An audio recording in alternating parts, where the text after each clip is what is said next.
Hi, everybody. It's Debbie from Spooky Things. How's everybody going tonight? We're doing pretty good over here. You guys, I want to introduce to you somebody very special. Is Bernadine Richardson. Now, Bernadine is the founder and the lead investigator for Louisiana State Paranormal Research Society, LSPR Society, and they're based out of Lafayette, Louisiana. She's worked for years as a funeral service operator. Oh, girl, we got to talk about that. That's pretty cool. She's a mortuary cosmetologist. I need that now. No. I'm in desperate need of that now. And she's on call for local Bernadine. On Yes. call. What do they call you for? Well, they call me to do the hair, makeup, and nails on the deceased at the funeral home. After they do the embalming, I go in before they dress the body. I go in, I do the Uh-huh. hair, makeup, and nails on women because men don't really need all that. And I make them pretty for their last day for their Oh. viewing. Yeah, I've been doing that a very long time. I mean, that is such a special calling. Not everybody can do that, Bernadine. That's Like true. me. I couldn't do that. But I mean, No. it's a calling that is it takes a special person to do it, and it is so needed, really and truly. Not Yeah. everybody can do something like that, and I give you the highest of all praise. I really do, Oh, because the families that they're going through such a hard time, and when they can look at their loved one and go, he or she looks great, or she looks beautiful, really looks beautiful. What a special time. yeah. And I just want to I give go you a photograph because most of the people I you do, I what? don't know. I go by a photograph because most of the people that I get called in for, I've never met. Mhm. Their family Right. members know me, but I've never met that person. So they give me a good photograph of what they'd like them to look like, what they look like, in Oh, life. So that's my guide. Yeah. Yeah. I've well, been doing that a I very just long wanted to time. say, thank you so much for your services for that. I mean, what a true blessing of a calling that you have, and thank you for being there for people when they need you so badly, and you just do a fantastic job like that. I just can't give you enough praise, really and truly. Appreciate it. Um, oh no, that is so very Hopefully on the true. other side, Um, they'll get to tell me that. they what? I said, hopefully when I get to the other side, they'll get to tell me their self. I bet you you'll have a line. You'll have just a I'll have one. line waiting for you. A receiving line for Bernadine. It's just on Yay. over. She finally Yay. got here. Hmm. Um, it says that you also co-host along with a good friend and host. Let me see if I'm saying that right. Aline, is it Eileen Castanio. Aline Eileen. Pastanio on the Supernatural Substation podcast radio show? I like that name. That's a cool name. Hmm. Um, of course, you try to help people try to prove and disprove the possibility of hauntings. Sometimes that's tough. And you're on YouTube, Facebook, and you can Google the last name LeBlanc as well as Richardson to Hmm. get That you. was my married name. Um, Yeah. married name. Um, and of course, radio, local news articles, clips, and paranormal documentaries. You're a busy lady. Yes. Um, so tell me, what is it that you have coming up in the very close future here? We were, Well, I know that you were next, just talking about something that sounded pretty yes, cool. yes, next month, on July 19th, and through the weekend, they'll be having a public investigation at the Haunted Hotel in New Orleans. And Misty Gaither from Quest Paranormal, and she has a podcast also. and she's advertising it actually right now on Facebook.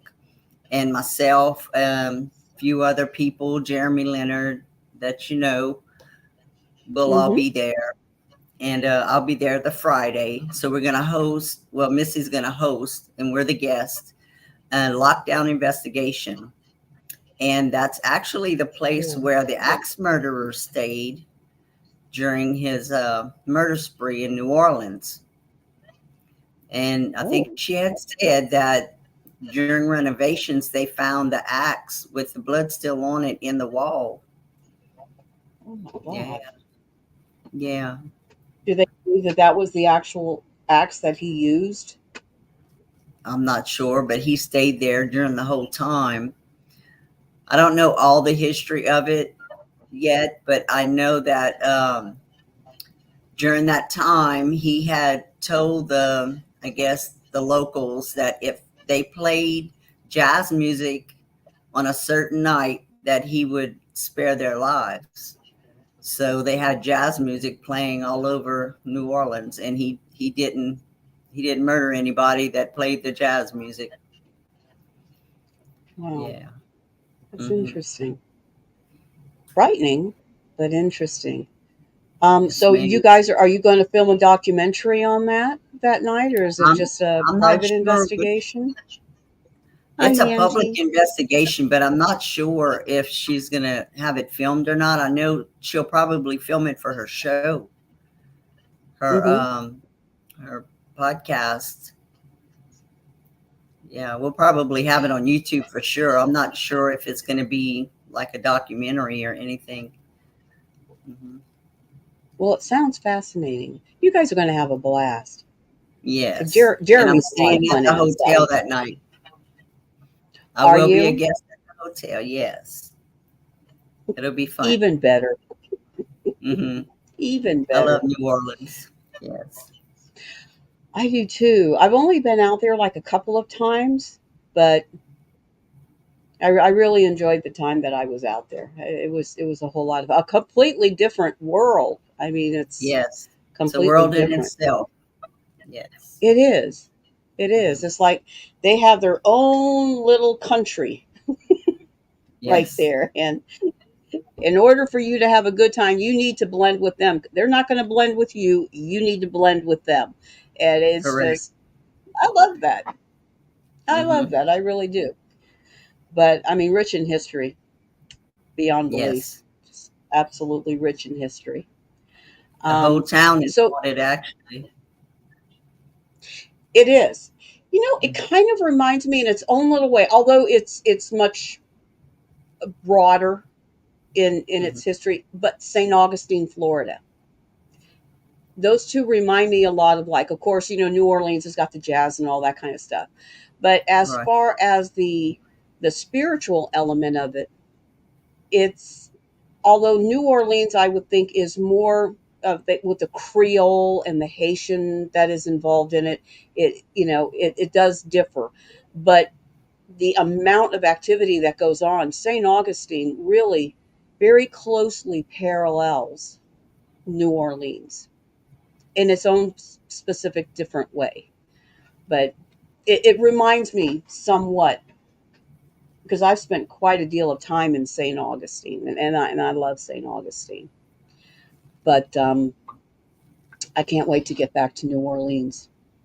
That is Well, in just the going to be French great. Quarter, it's always going. It never stops. The electricity, the music, the partying, it's ongoing 24/7. It just never stops. So all of that energy down in the French Quarter, you know, being a paranormal investigator, we already know you need energy to manifest. So it just Yeah, steadily going.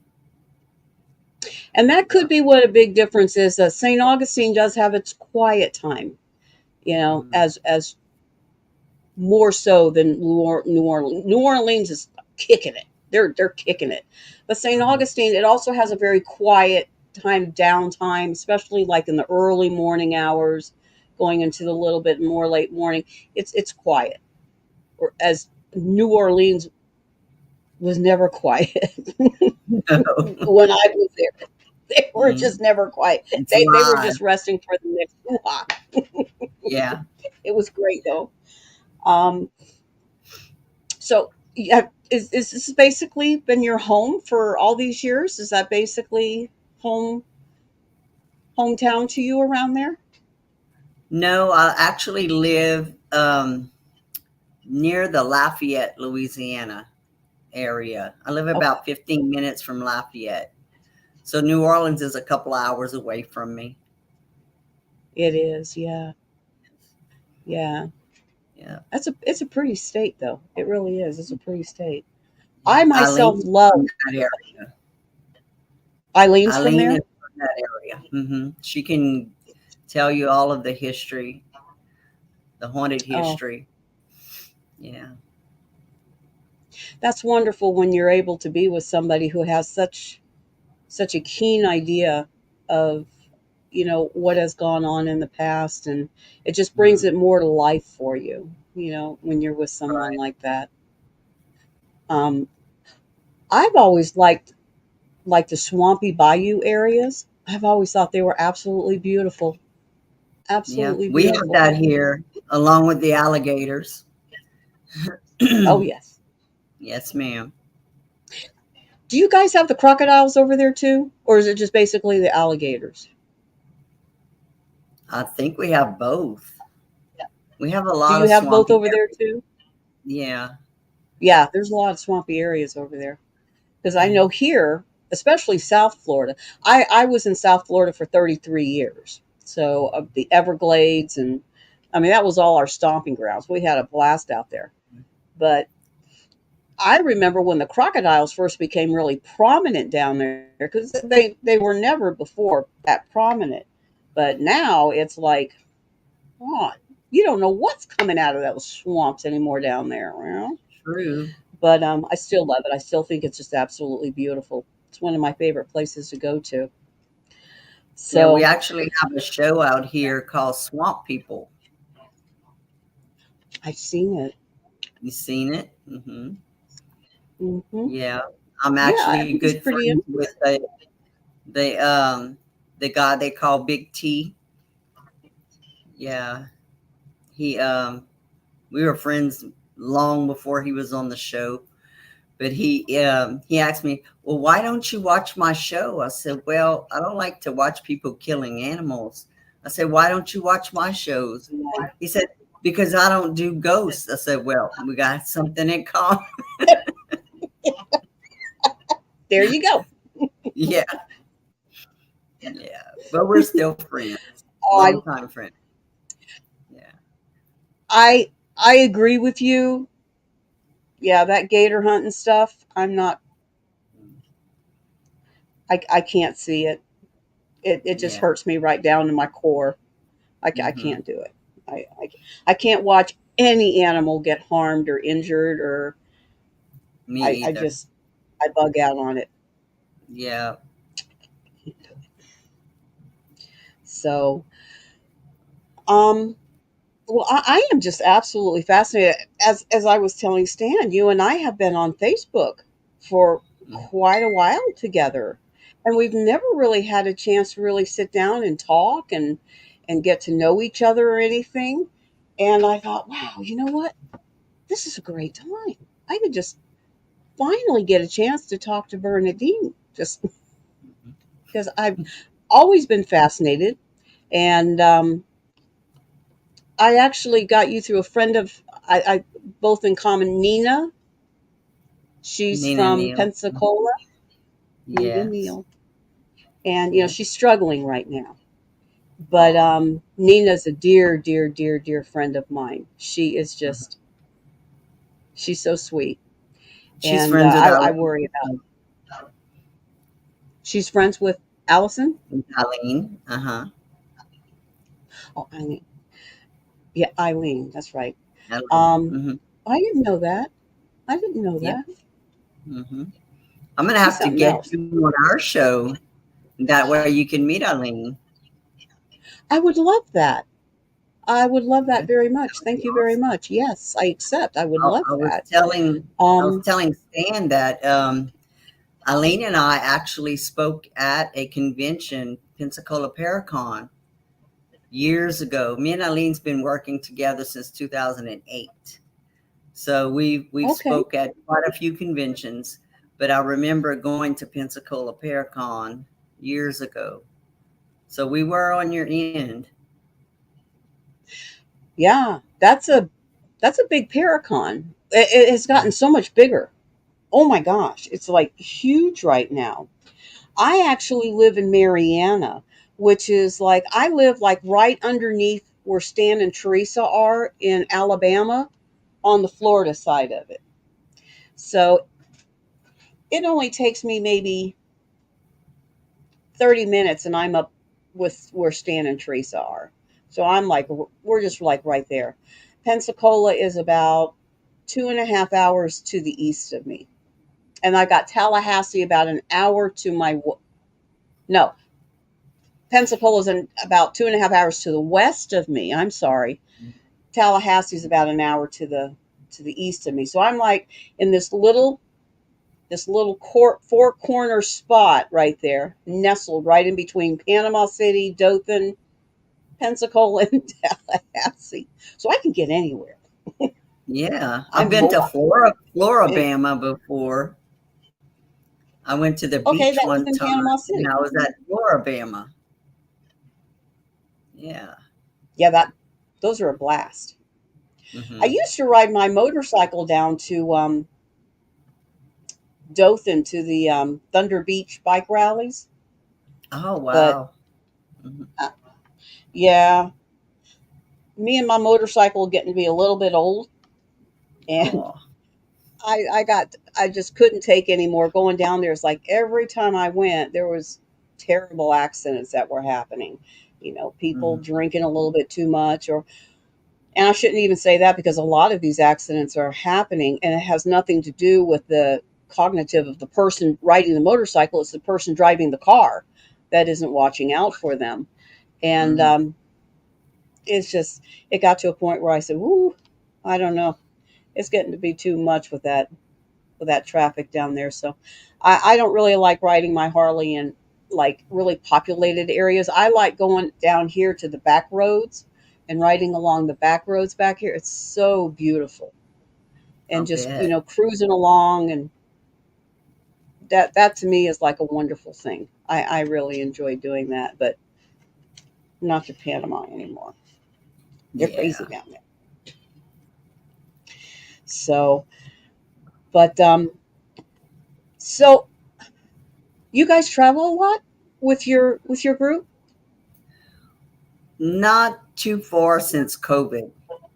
Yeah, since COVID, Yeah. it's kind of put a damper on trying to get into a lot of places. It's just You're now starting to pick up to where they're letting investigative teams in, you know. Yeah, you're right. COVID Hi, Michael. shut us down for a while. Yeah. You're right. Um, we've experienced the same thing on some of the investigations that we used to go to. Can't go to those anymore. This is a few years back, and it's a shame, really. That will put a stop to a lot of people's Yeah. being able to do what they want to do. But Mm. for the longest time, I didn't think it would really affect us because I mean, think about what we do. It's usually when nobody else is there, in a dark, deserted building. And I thought, we Mhm. should be fine. We should be okay. And it was like, no, that includes you. Yeah. Nobody can come in here. It's for the safety of everybody involved. And Mhm. so it was interesting. Everything just came to a simple stop. And we couldn't do it like what we had wanted to. And there's some places we still can't get into, like you're saying. We still can't Mhm. get into them. But I've been finding that a lot of stuff has been happening like locally here. And I don't know if it's because we've been focusing more on like the lesser known or the private cases because we can't get into those big places anymore. or if Hmm. there's just like a surge of more activity going on. I'm not sure.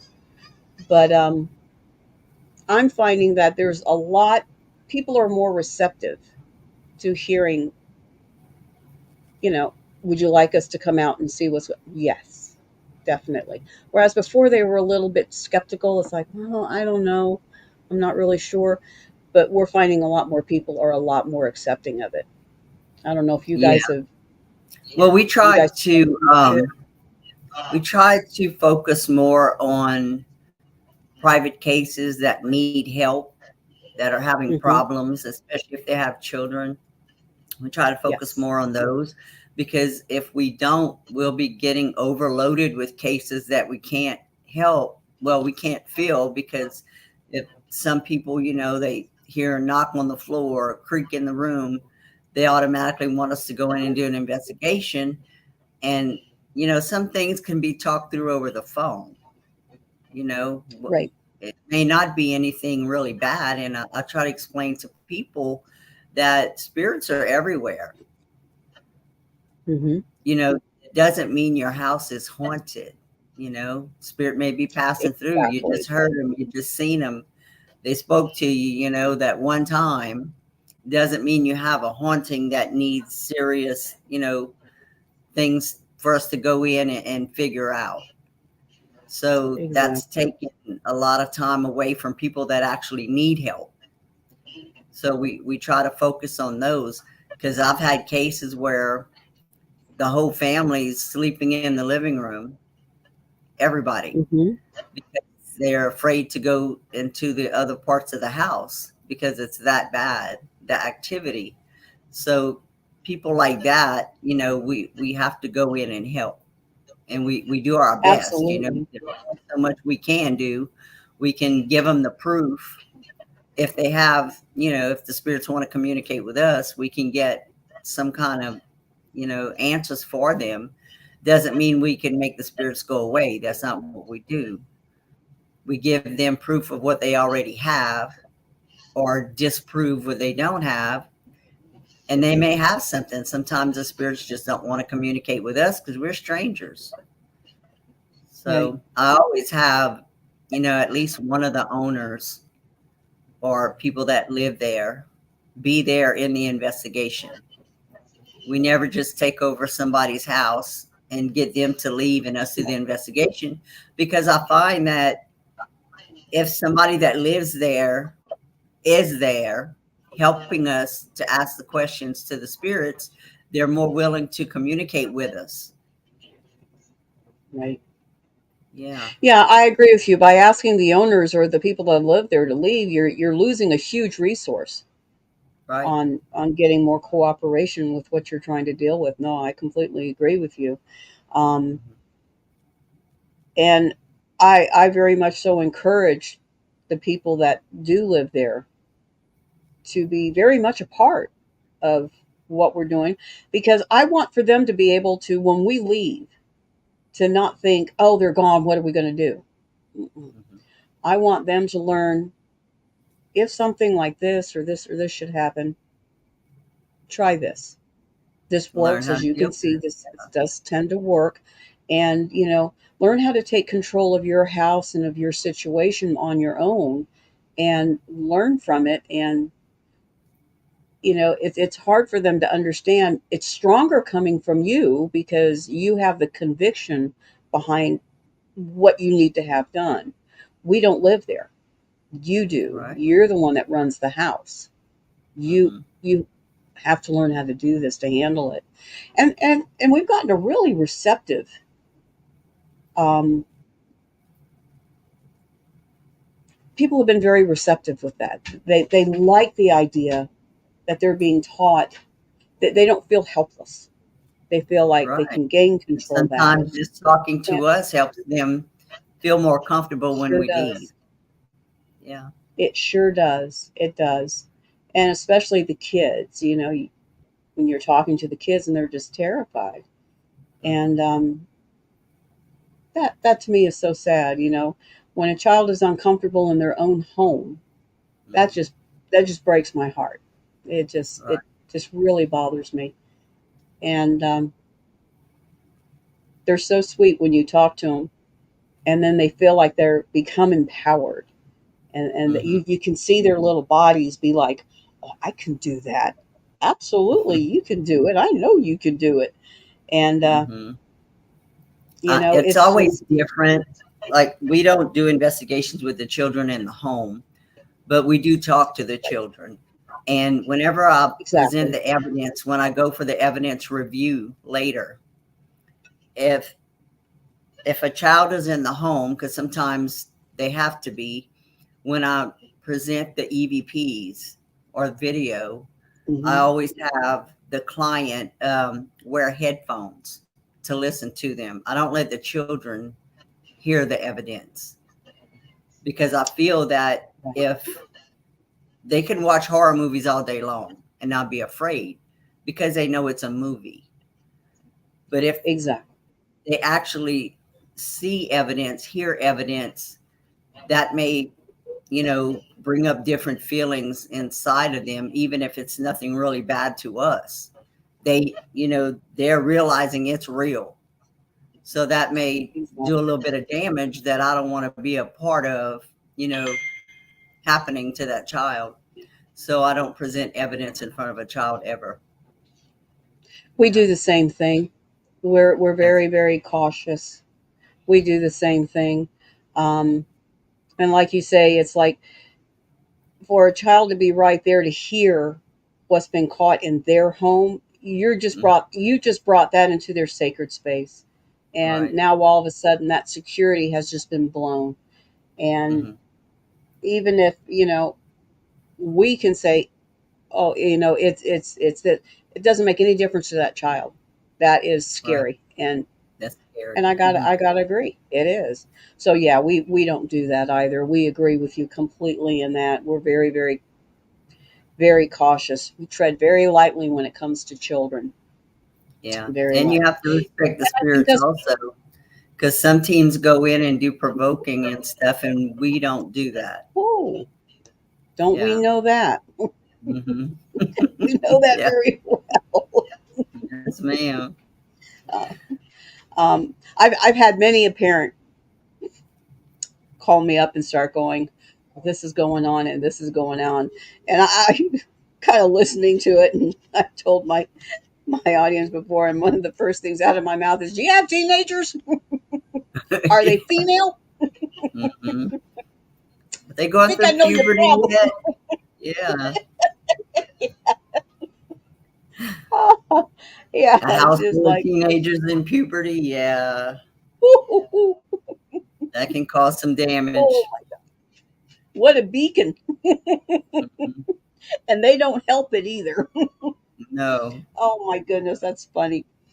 Mhm. But have you ever tried? This is interesting. Have you ever tried taking a dog with you on an investigation? A dog A or a dog. dog? Hmm. A dog? No, no, dolls we do. Yeah, a Yeah. dog. DOG, dog. No, I never have. Now, We, I've been on we were talking. investigations where they have dogs there, but I've never taken one with me, no. Now, I have a We were dog talking that about that. sees spirits. Yeah. I have photographs of my Yeah, dog and video of my dog looking straight up at the ceiling and just staring at the ceiling that there's nothing there, or looking into a dark room and just staring at a specific area, there's nothing there. Yeah, yeah. they do. They I've sense got my. spirits. Oh, they sense it way before we do. Yes, ma'am. I've got my dog right here. Matter of fact, she's like glued to my side all the time. But and I've never taken him with me because he's just a family dog. He hangs out in the house and all, but Hmm. he's so in tune with everything that goes on. He notices something way before we do, and it's kind of like we watch the dog, and as soon as the dog starts doing weird things, we're like, okay, what's going on? And Hmm. sure enough, I would say Yeah. 95% of the time he's right. The other 5% is the cat doing something, but for the 95%, he's probably right. The Yeah. cat's vicious. Hmm. That's true. But Yeah, we were thinking one time, yeah, we might want to give it a try. Something that we know is active enough, but not something that we would put an animal in danger for. But Right. something to see if they would alert, if they would, if they don't want to go in, I'm not forcing it to. But it would be interesting to see, even if they wouldn't go in, that to me would be a clear sign.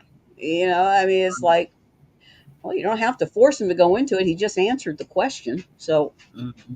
really.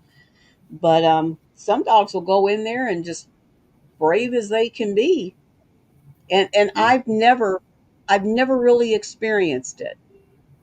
And like you, we've been in an area that's had dogs, and the owners have said, well, they have alerted to this or to this, and Mhm. but they weren't really experienced as far as going with the owner into this and alerting onto something.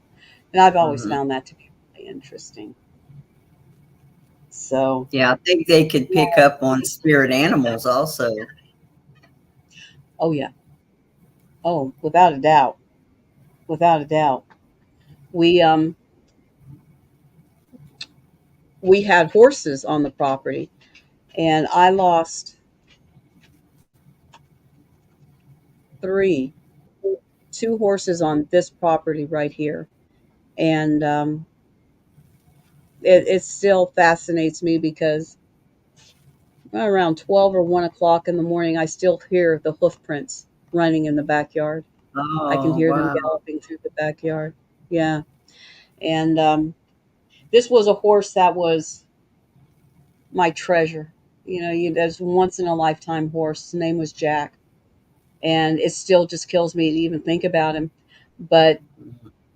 he just used those hoof prints that you can hear, those hoof beats running through the yard. He had a special gait, and to this Mhm. day, I still hear those hoof prints, those hoof beats going into the I think our grass and animals dirt. stay with us. I had to actually, I had a dog, an English bulldog for 8 years, and he had a lot of medical issues and stuff. And I ended up having to bring him out of town to get an x-ray on his lungs to see if he had fluid in his lungs. So once I got there, I had never been there before to that town. That's the only place they had the x-ray machine. So I traveled with my dog and we went there, and he's over 100 pounds. And I actually had to end up getting him put down while I was there. So I No. couldn't bring him back with me, and I was heartbroken because that was like my baby. So I left him there to be cremated. So I couldn't even make it home. I went to a hotel and I stayed at the hotel that night. Well, crazy thing is in my mind, I'm like, well, I hate to leave him here. What if his spirit stays at the bed?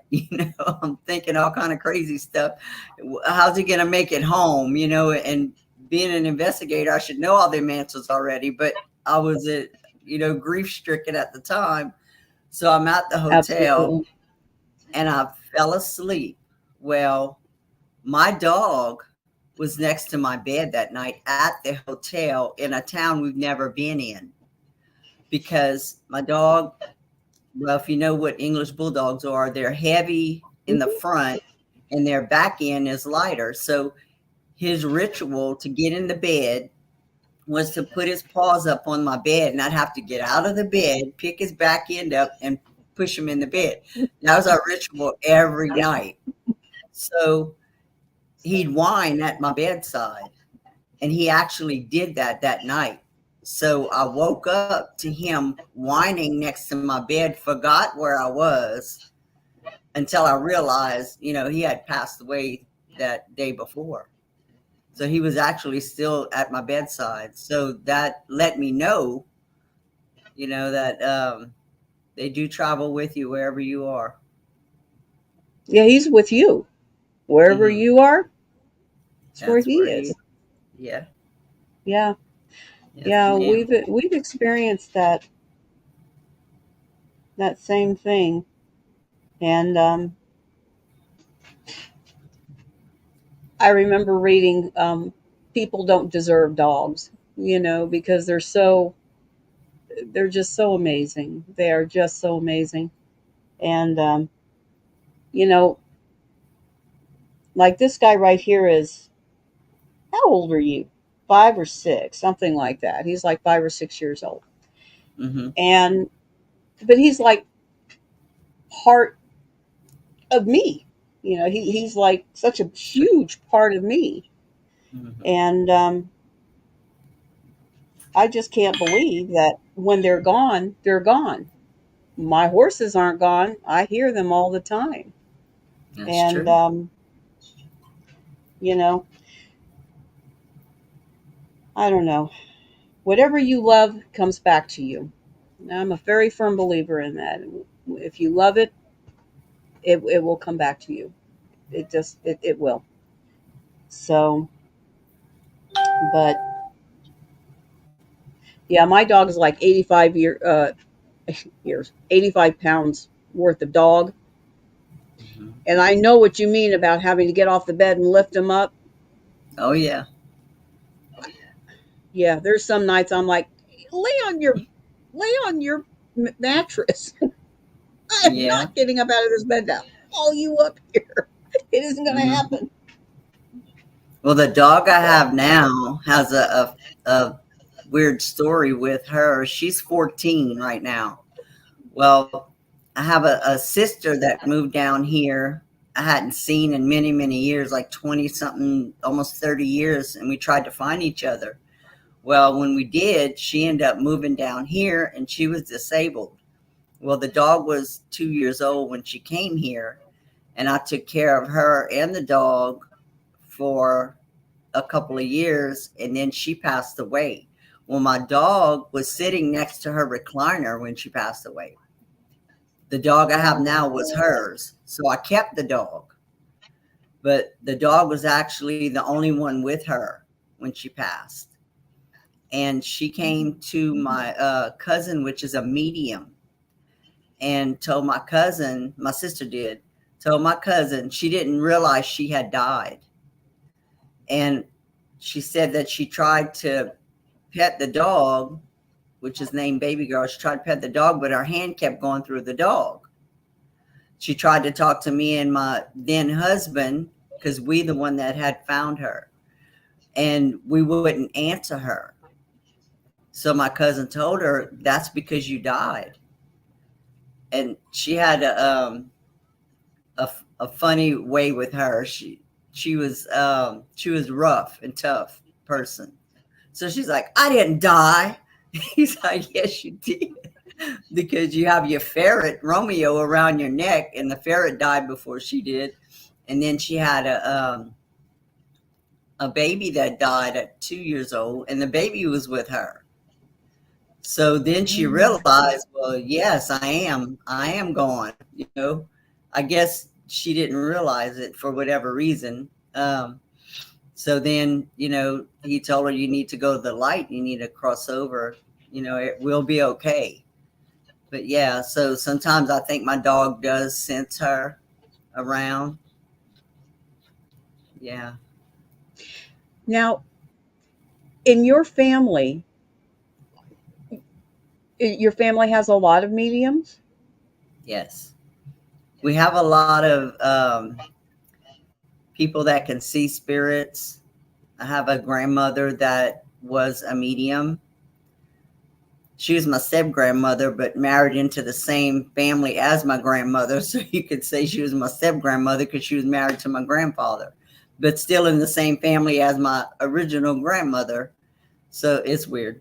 But yeah, she could see spirits, and she would actually help me with some cases. She died quite a few years ago, but I would bring some of my clients there, the ones that were so grief stricken with the family member they lost, they couldn't move on. So I'd bring them to her. Well, what she would do is she didn't know the bad side of the paranormal and supernatural. When she was growing up, she just seen the good spirits, and she did novenas and prayed all the time, and she just didn't know the bad side, and I didn't tell her about the bad side. but she would see spirits everywhere she moved. She would see the spirits that were attached to that property, no matter what time period it was. Well, Wow. sometimes when I go to our house, I'd sit on the couch. She's like, no, don't sit there. They have somebody sitting there already. So I would move. But I would bring the client there, and I have on EVP her asking the spirit, the question that the client wanted, and then the spirit have relaying the message back to her. Her name was Grace, and then she'd tell the client what it said. So I have the whole conversation, and I actually would test her. I'd put my EMFs out and things like that, or I'd hold it in my hand, and she'd say, "Well, Uncle so and so is fixing to walk next to you." And the EMF that's digital that has the beep beep beep beep beep with the red light on it, Mhm. and Mhm. the string with the look. Well, that one hardly ever goes off. I say, well, this thing is not going to go off. She's like, well, so and so is fixing to walk up to you, and that thing went off like crazy. And I'm the only Wow. one standing there. Then she's like, well, he's fixing to kiss you on your cheek, and I feel the coldness on my cheek. She's like, okay, he's walking back, and the EMF just goes off. So I'm like, okay, well, that's pretty much proof right there. Right. But it helped a lot of people with her speaking to them. But what the good thing was, she would have to make an appointment with the spirit, because she said on the other side, they have jobs, they work. So she has to contact what she called the big angels. She said they're bigger than the doorways, and they don't have the ones that come to her. They don't have wings. They dress in white suits, and they're really, really big.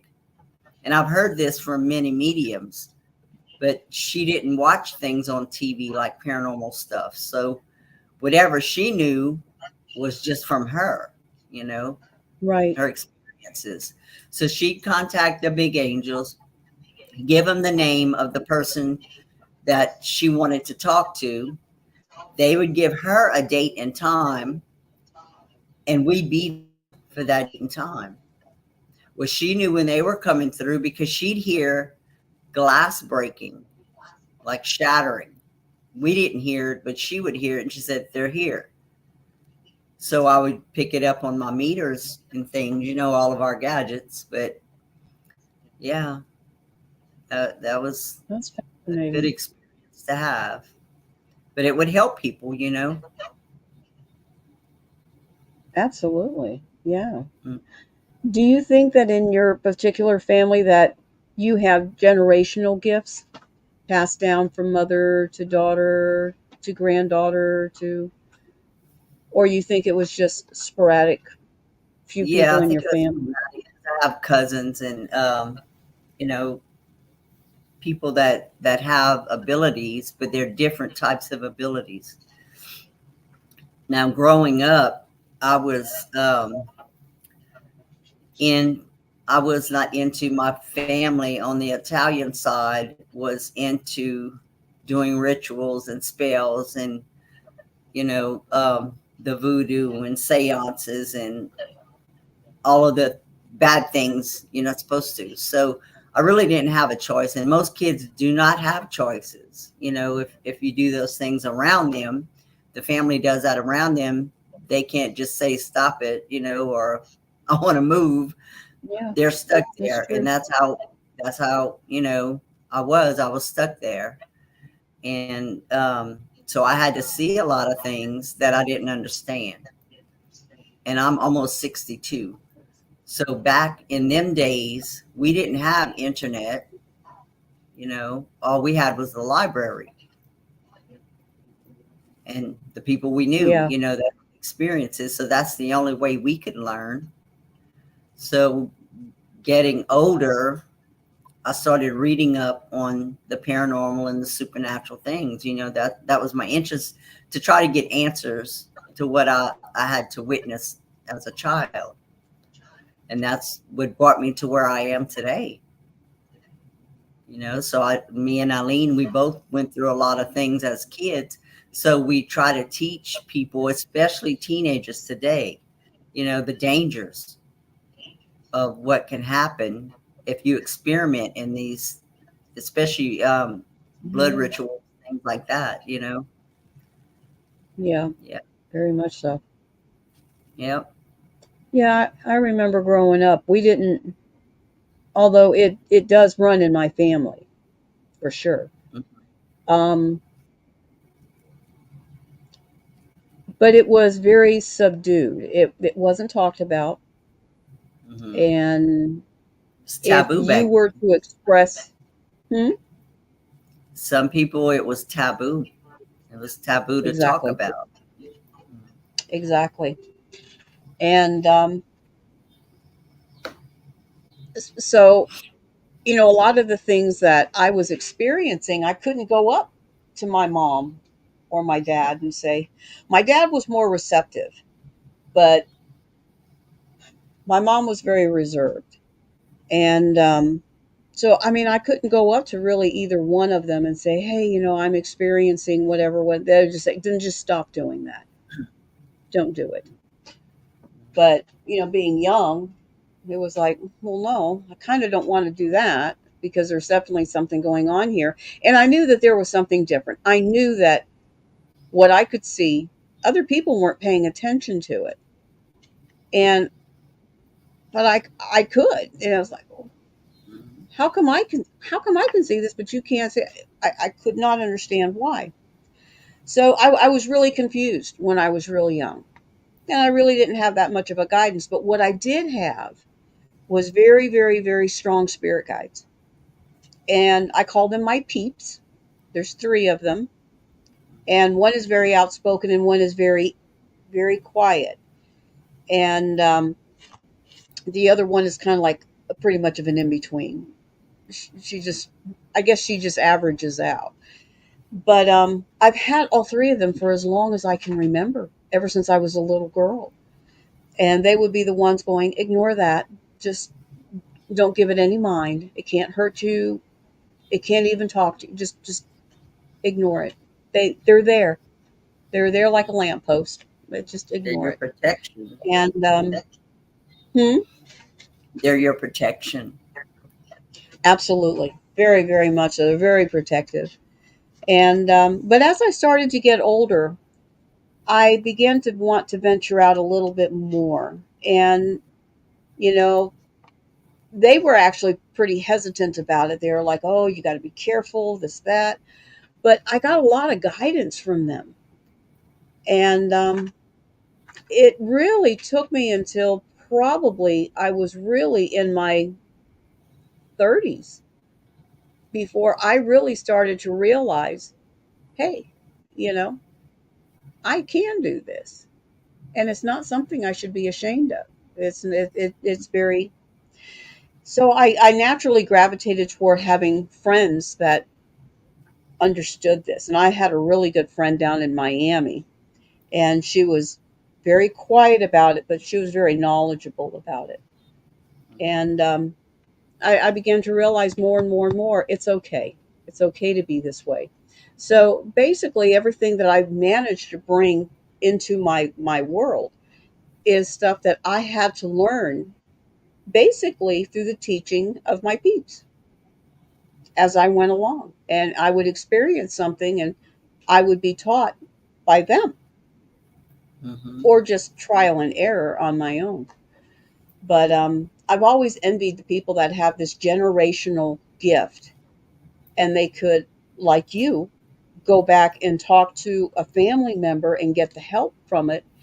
And you think, wow, I could have experienced so much more and understood so much more, but I just kind of Mm-hmm. blundered my way through it. But now here I am. I'm going to be 66 coming up. And now it's kind of like I'm grateful because I kind of waded through that water myself, got to a point to where I understand myself so much better because I had no choice. I just really had to learn it on my own. Well, that was your So, journey. Yeah. See, I have yeah. clairvoyant abilities. Since I was a kid, I get spirits come to me in my dreams, and they give me messages. And if the message is, it's normally for somebody that I know or I know of. And if I don't give the message, which I don't understand what the message is because it's not for me to Right. understand, but spirits know when you can give the message. So they will keep hounding me and hounding me and hounding me Mm-hmm. till it drives me insane. So I have to find the person. Sometimes it's difficult to find that person, but I do find them. And I guess they know I can. And I give the message, and the person always knows what that message means because most of the time it comes in riddles. And to me, it's a riddle, but to the person, they understand exactly what it Right. means. And they understand who the message came from because I don't know. All I know is the message is there and I have to give it. So, yeah. And sometimes, giving the message makes you look kind of cuckoo because by the time I give the message, I'm such in a frenzy because I had to deal with this spirit for so long, you know. Like, they're driving me crazy. You need to do something. I'm going to tell you, and you can think I'm crazy all day long, but guess what? I'm still going to tell you. So I I got to get this off my back. got to get it off my chest. Yeah, no sleep for a week. So yeah. Been there. Yeah, been there. Um, it's interesting hearing it come from you because, inside I'm going, yes, yes, this is exactly what happens. And my Mm-hmm. son asked me one time, he goes, how does your mind work? I said, I don't know. I Mm-hmm. it's like breathing. It's just so natural for me. Yeah. But a lot of times what I do is I call it channeling. Like if they want to talk to me, I always tell the person, this is for you. I have no idea what this is about. It's not for me, it's for you. It's not Mm-hmm. important that I understand it. It's just important if you do. But remember what I'm saying or write it down because I won't remember it after I've said it. I That's probably true. won't have any recollection of it. And Mm-hmm. I think that it, to me, I believe that it's probably deliberately done that way because it can be a very private message. And it's not for anybody to know but the person I'm giving it to, not even Mm-hmm. me. It's not my business. So, but a lot of times when I am doing that, the person on the other end is like, wow, and then I'm like, do you understand what I'm saying? Does this make sense to you? That's all that matters. That's all that matters. But I unless you're writing actually, it down, I actually saved my dog's life. The same dog that I was talking about, I had to put down. And really. I have a journal full. My journal is full because when I have dreams like that, I write every detail down because I think if you're supposed to remember it, you wake up Hmm. remembering every detail. But if you don't write Yeah. it down and you have to write dates and times and whatever you can remember, even though it don't make sense at the time, when it happens, you go back and you say, oh, that's why that happened. Oh. Yeah, I think it's your spirit guides testing you. Well, I dreamed that I was offshore. I've never been offshore. Okay, I'm offshore on a platform and my dog jumps in the water. So I have to jump in the Mm. water to save my dog because I'm like, oh my God, my dog's going to drown. And English bulldogs can't swim. They're too heavy and they can't close their mouth all the way. They'll drown.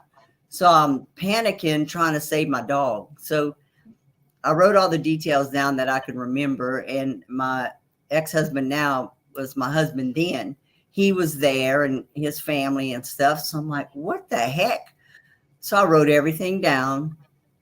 And a couple of weeks, I'm like, we're not even around water. No water around. My dog can't drown. I don't go around water, especially with my dog. So I'm like, well, this don't even make any sense. Well, a couple of weeks later, we have a hurricane coming. So we go Oh. to my sister-in-law's house, which has a pool. And we're staying in the pool house, and my husband's whole family's there. Okay, so I'm walking my dog, and it still didn't even enter my mind the dream. So his whole family, grandmother, grandfather, everybody's sitting in front of this picture window in front of the pool, and we're at the pool house. So I'm walking my dog around the pool when my dog decides, well, he's going to jump over the corner for whatever reason, and he fell in. I had just got out the shower, so I wouldn't even think twice. I threw flip flops, glasses flew, everything, and I jump in the pool. And it was really dirty, like dirty bad, because it was almost winter time. So you couldn't see through the water, and I can't open my eyes Oh, underwater. So I just jump in, sink all the way to the bottom because my dog's over 100 pounds, and grab onto my dog. I had to feel for him, grab on and jump up. And by the time I come up above water with my dog, everybody's screaming and hollering, thought I fell in the pool. So they get my dog out. But if I wouldn't have jumped in that water or wouldn't have yeah. been out there, my dog would have drowned. So I was Wow. actually around water, like my dream, around my husband's family because they were all there. And I saved my dog from drowning. That's amazing. That's really amazing. Mm-hmm. I think the most vivid one I ever had was my husband and I were asleep one night, and I just woke up just shaking. I was just in a chill. I was shaking. And he was like, "Did you have a bad dream?" I said, "I had a horrible dream." I said, "But I don't understand the dream because it didn't make any sense." So I told him about the dream, and it was like, how on earth can a plane crash and not make a sound? I don't understand. That doesn't make any sense. And he goes, "It doesn't make a sound." I said, "It did not make a sound. Nobody knew from the sound. There was no sound. There was no sound at all."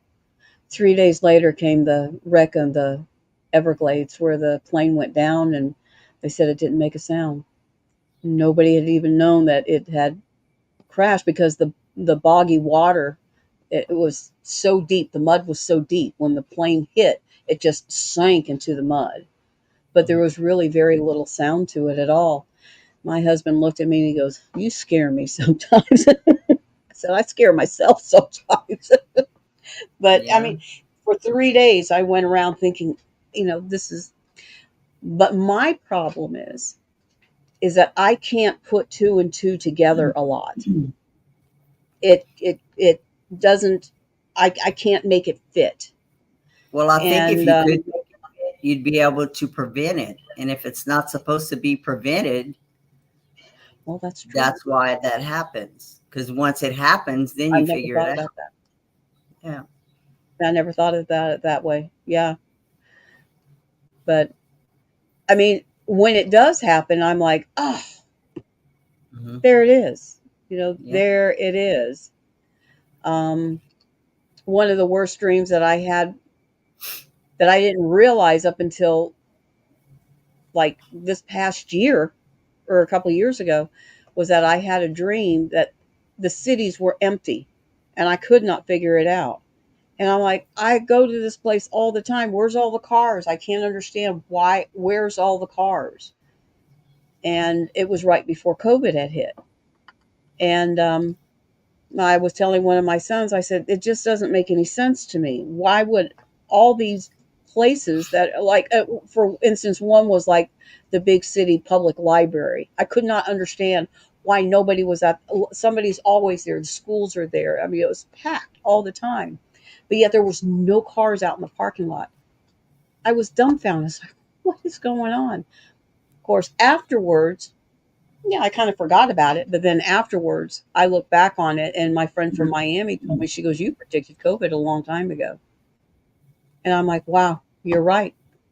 You're absolutely right. They showed me what was going to happen, but I Hmm. couldn't put two and two together. So, Right. and I really think a lot of that has to do with the lack of formal education in it as I was growing up, that even to this day, I tend to, I get them and I can explain them, but I can't piece the puzzles together a lot of the times in situations like that. Mhm. So they just have to come out. It's kind of like slapping me on the forehead. That's what it means.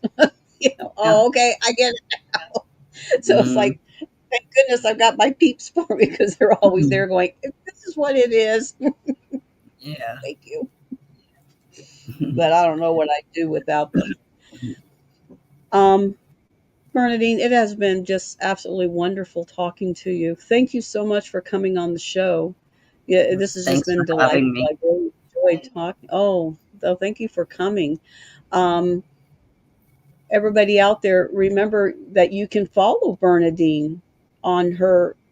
Bernadine, go on ahead and give them the information on your site where they can follow you on your site. You can Google me under Bernadine Richardson, and I have past shows of the Supernatural Substation under Bernadine LeBlanc, and articles and documentaries and everything I've been filmed for, news clips. You'll find that under Bernadine LeBlanc. That's LEBLANC. I'm a Richardson now, went through divorce. So you could Google both names, Richardson and LeBlanc, and you'll find a lot of things under that. We have a YouTube channel for the Supernatural Substation. That's Eileen Pastanio is the host, and I'm the co-host and producer. And we have a YouTube channel. You can find us on Facebook. You can find me under Bernadine Richardson on Facebook. I also have my paranormal team page up, and that's Louisiana State Paranormal Research Society. You can Google that also. We have a page for that. So, yeah, we're everywhere. But yeah, if you know That's anybody great. needs help or, advice for paranormal things, supernatural things, contact us and we'll do our best to help you out. That's wonderful. It's a great resource, guys. She and her co-host, well, your partner actually, are a wealth of information for a lot of questions out there that you guys could have. Um, so be sure to look her up, and if you have any questions, they're very willing to answer whatever questions you might have, and very valuable to the paranormal community because the more of a network that we have like that, the easier it is for people to find help, and that's what it's really all about. So, and remember, everybody out there, we have the Deep South Paranormal Paracomic-Con coming up on September the 14th and 15th. And we're going to have our Lee Triana Brown, Jeremy Leonard, just a whole host of things that are going on. And I'm going to be there. Stan and Teresa Fikes are going to be there. It's going to be at the Ozark Civic Center in Ozark, Alabama. And it's a nice place. And they have hotels nearby. It's for 2 days, so if you want to come by and experience the whole thing, get a hotel room, and just let them know though that you're from the Paracomic-Con, and they'll give you a discount on the room rates. They're really nice about that.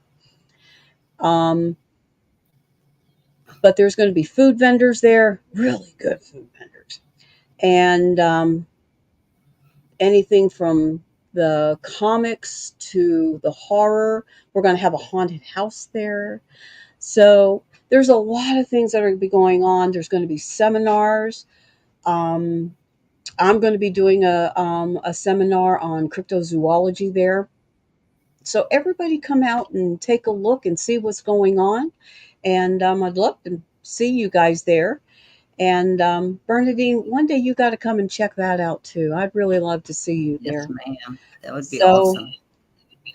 yes, it'd be awesome to see you there. So everybody, thank you so much for tuning in, and we'll see you again on Tuesday, 7 Central Time, on the Web Radio Network. Bernadine, thank you again so very much. Thank And you. everybody, see y'all soon. Bye bye. Bye.